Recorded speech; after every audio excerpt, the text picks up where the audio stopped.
What if Princess Diana's most powerful act didn't happen while she was alive but was written into her will?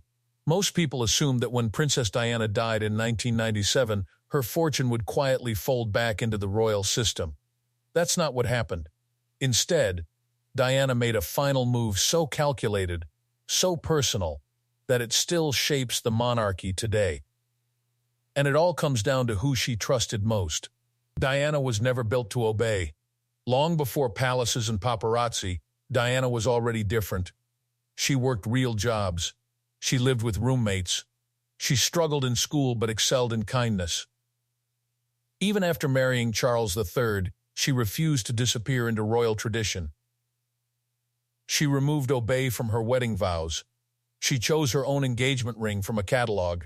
She hugged AIDS patients when the world was afraid to touch them. Diana didn't rebel loudly. She rebelled through choices. And those choices came from years of emotional neglect, a broken marriage, and a love triangle that never truly ended with Camilla Parker Bowles. By the time Diana and Charles divorced in 1996, she had learned a hard truth. The system would never protect her. So she protected herself. The will that shocked everyone. Diana wrote her will in 1993 during her separation from Charles. She never updated it after the divorce. 1 year later, she was gone. At the time of her death, Diana's estate was worth roughly $21 million, about $31 million. Her primary beneficiaries? Her sons, Prince William and Prince Harry. Not the crown, not the palace, her children. But here's the twist. Nearly half of that money vanished to taxes and legal fees before the boys ever saw it. And although Diana intended William and Harry to receive full access at age 25, the executors delayed it until they turned 30. That delay alone reshaped their futures. The quiet letter that changed everything. The day after signing her will, Diana wrote something else. A private letter of wishes. It wasn't legally binding, but it revealed her heart. She asked that 75% of her jewelry and personal items go to William and Harry. The remaining 25% be shared among her godchildren. Her future daughters-in-law be allowed to wear her pieces. Only part of that happened. Her sons received the jewelry. The godchildren did not. But Diana's influence still lives on. William proposed with her sapphire ring. Kate wears Diana's earrings and tiaras. Harry placed 2 of Diana's diamonds into Meghan's engagement ring. Even decades later, Diana remains woven into their lives.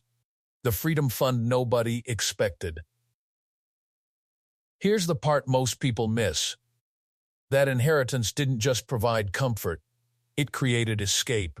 In his interview with Oprah, Prince Harry revealed that Diana's money is what allowed him and Meghan to walk away from royal duties and start over in the United States. Let that sink in.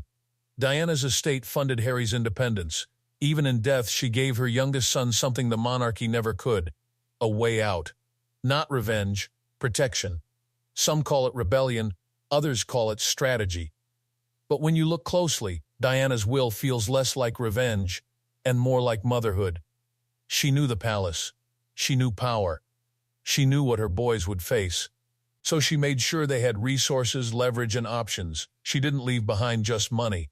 She left agency. Princess Diana didn't defeat the monarchy. She outsmarted it quietly. She ensured her legacy lived through her children, not through royal vaults. And in doing so, she changed the future of the royal family forever. So here's the real question. Was Diana's will a final protest, or a mother's last act of love? Tell me what you think in the comments.